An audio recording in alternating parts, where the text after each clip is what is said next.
Baik, selamat malam, Bapak dosen dan teman-teman semua. Di sini saya akan mempresentasikan proposal saya dengan judul Analisis Kelayakan Usaha Bebek Betutu dengan dosen pengampu Iktut Sunarwijaya SIMSI yang dirancang oleh Niputu Erswirastuti dengan NIM 230262201026. Yang pertama, adapun latar belakang. Industri kuliner merupakan salah satu sektor yang berkembang pesat di Indonesia. Makanan tidak hanya menjadi kebutuhan pokok, tetapi juga bagian dari gaya hidup masyarakat modern yang gemar mencoba berbagai cita rasa daerah. Banyak wisatawan maupun masyarakat lokal yang mencari makanan tradisional dengan cita rasa autentik namun disajikan secara praktis dan higienis. Selain faktor permintaan pasar, usaha bebek betutu juga memiliki nilai budaya yang tinggi karena ikut melestarikan warisan kuliner Indonesia. Melalui pengembangan usaha ini, pelaku bisnis tidak hanya memperoleh keuntungan ekonomi tetapi juga berkontribusi terhadap pelestarian budaya kuliner daerah. Adapun tujuan usaha ini yaitu yang pertama untuk memperkenalkan ke semua orang cita rasa makanan khas daerah yaitu Bali. Yang kedua mencari peluang bisnis melalui kegiatan berwirausaha. Yang ketiga ingin bersaing dan mengembangkan diri di bidang kewirausahaan. Adapun manfaat usaha ini, yang pertama dalam bidang ekonomi yaitu usaha bebek betutu membantu meningkatkan pendapatan masyarakat, menciptakan lapangan kerja, dan mendukung kegiatan ekonomi lokal melalui kerjasama dengan peternak serta pemasok bahan baku. Yang kedua dalam bidang usaha, yaitu usaha ini mempererat hubungan sosial masyarakat, mengurangi pengangguran, serta melestarikan kuliner tradisional sebagai bagian dari budaya lokal. Yang ketiga dalam bidang lingkungan, dengan pengelolaan limbah yang baik dan penggunaan kemasan ramah lingkungan, usaha ini turut menjaga kebersihan dan kelestarian lingkungan sekitar. Adapun profil usaha, yaitu usaha bebek betutu merupakan sebuah usaha kuliner tradisional yang bergerak di bidang pengolahan dan penjualan makanan khas daerah, khususnya bebek betutu khas Bali. Usaha ini berdiri sebagai bagian dari upaya melestarikan kuliner Nusantara dengan sentuhan inovasi modern, yang berlokasi di Jalan Gusti Kertojalantik, Gang Haroman, Mengui, Badung, Bali. Bentuk usaha yang dijalankan termasuk dalam kategori usaha mikro, kecil, dan menengah, yang dikelola secara mandiri dengan sistem manajemen sederhana namun profesional. Adapun struktur organisasi, yang pertama yaitu pemilik usaha bertanggung jawab atas seluruh kegiatan usaha, termasuk perencanaan pengawasan dan pengambilan keputusan strategis. Pemilik juga berperan dalam menentukan arah pengembangan bisnis dan memastikan kelancaran operasional.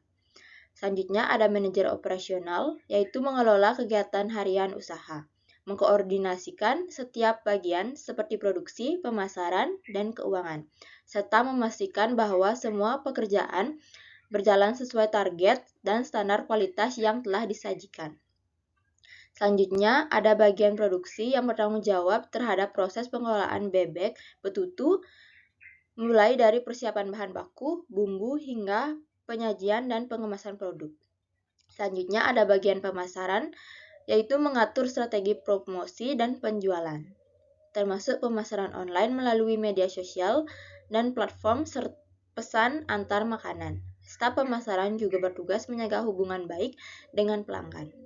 Selanjutnya ada bagian keuangan dan administrasi, yaitu pengelola pencatatan transaksi, pengeluaran, pemasukan, dan laporan keuangan usaha. Bagian ini juga mengurus administrasi perizinan dan operasional. Adapun beberapa aspek yang digunakan dalam analisis ini. Yang pertama ada aspek hukum. Aspek hukum berperan penting untuk menjamin legalitas usaha bebek betutu agar dapat beroperasi secara resmi dan diakui oleh pemerintah. Pemilik usaha perlu mengurus perizinan seperti surat izin usaha perdagangan, nomor induk berusaha, serta sertifikat izin usaha makanan dari Dinas Kesehatan. Selain itu, pendaftaran merek dagang juga diperlukan untuk melindungi identitas produk dari kemungkinan peniruan oleh pihak lain.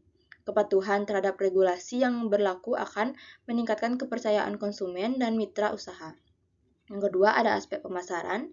Pemasaran menjadi faktor utama dalam menentukan keberhasilan usaha bebek betutu.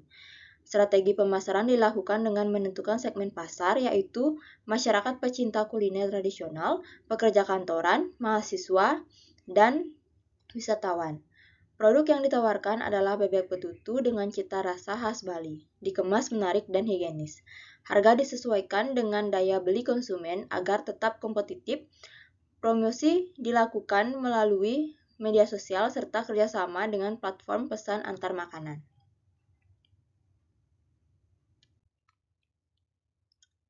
Selanjutnya, ada aspek lingkungan. Usaha bebek betutu juga harus memperhatikan aspek lingkungan agar kegiatan produksi tidak menimbulkan dampak negatif bagi masyarakat sekitar.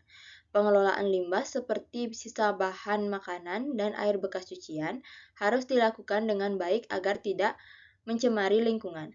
Usaha ini tidak hanya menguntungkan secara ekonomi, tetapi juga bertanggung jawab secara sosial dan menjaga kebersihan. Selanjutnya ada aspek teknis.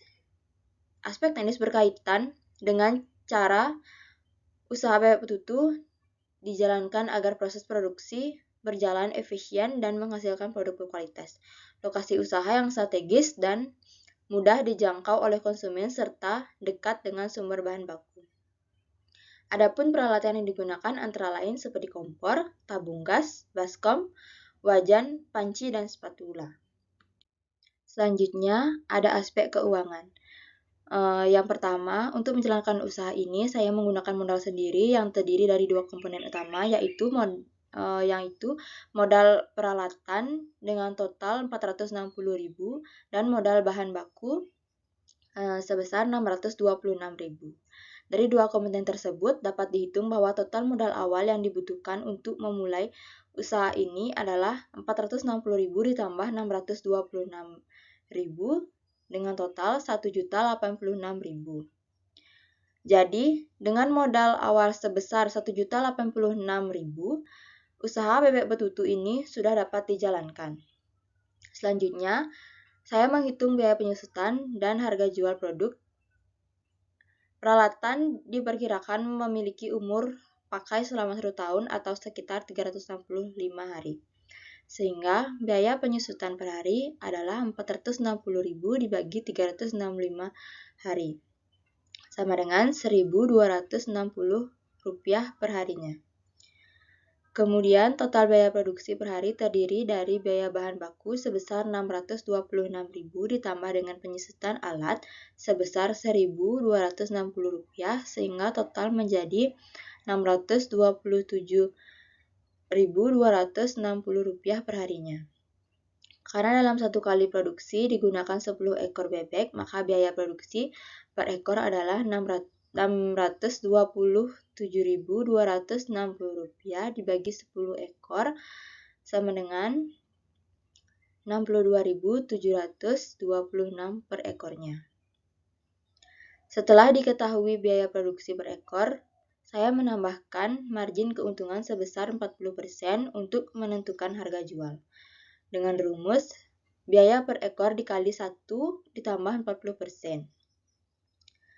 Yaitu 62.726 rupiah dikali 1,4 hasilnya sekitar 88.000 per ekornya.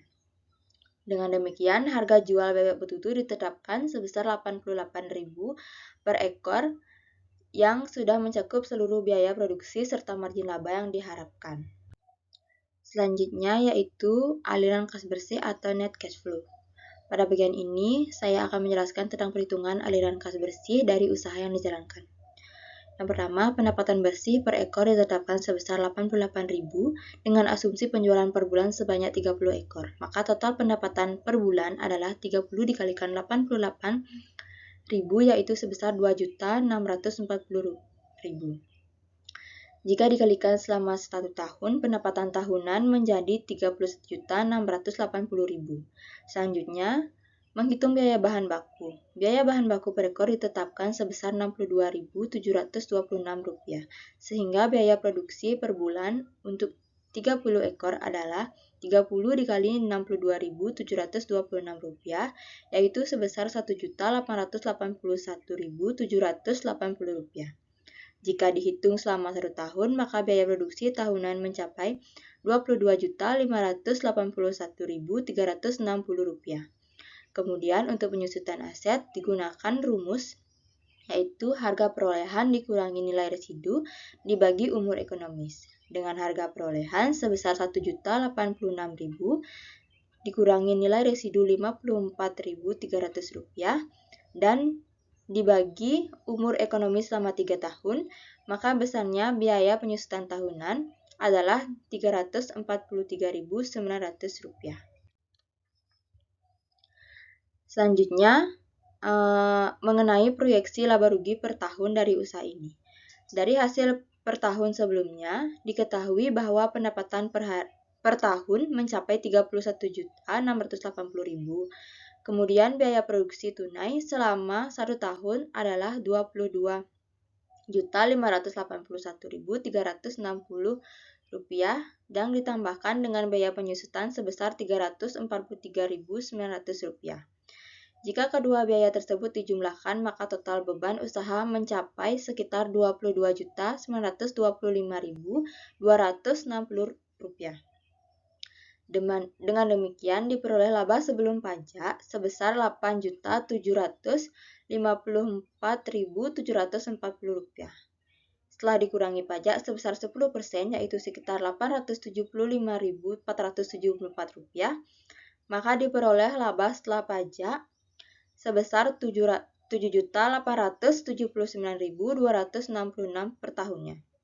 Untuk menghitung aliran kas bersih atau net cash flow, laba setelah pajak ditambahkan kembali dengan nilai penyusutan karena penyusutan bukan merupakan pengeluaran kas nyata. Sehingga net cash flow per tahunnya menjadi Rp8.223.166. Hasil ini menunjukkan bahwa usaha mampu menghasilkan arus kas positif setiap tahunnya, yang berarti usaha ini memiliki potensi finansial yang baik dan layak untuk dijalankan.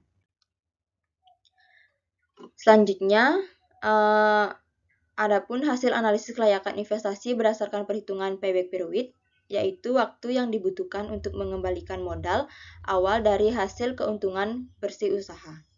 Dengan rumus yaitu investasi kas bersih dibagi aliran kas masuk bersih tahunan.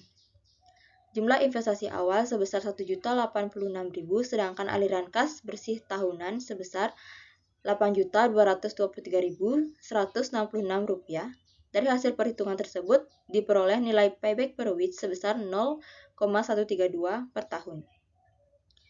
Apabila dikonversikan ke dalam suatu satuan hari, yaitu 0,132 dikali 365, hasilnya sekitar 48 hari. Dengan demikian, dapat disimpulkan bahwa modal yang diinvestasikan sebesar Rp1.086.000 akan kembali dalam waktu sekitar 48 hari atau setara dengan 1 bulan 18 hari setelah usaha mulai beroperasi. Hasil ini menunjukkan bahwa usaha ini memiliki waktu pengembalian modal yang sangat cepat sehingga finansial dapat dikatakan layak untuk dijalankan dan cukup menguntungkan dalam jangka pendek. Selanjutnya, adapun analisis investasi menggunakan metode net present value.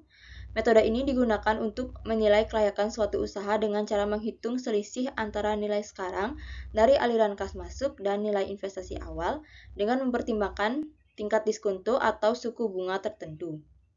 Pada perhitungan ini digunakan tingkat diskonto sebesar 5%.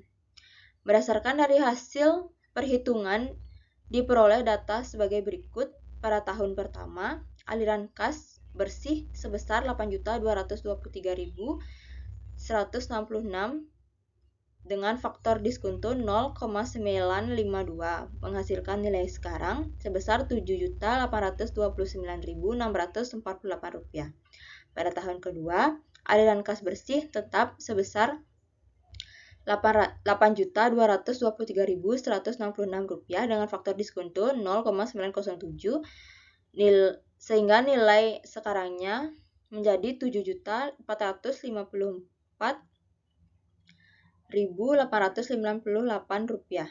Pada tahun ketiga, aliran kas bersih sedikit meningkat menjadi Rp8.277.466.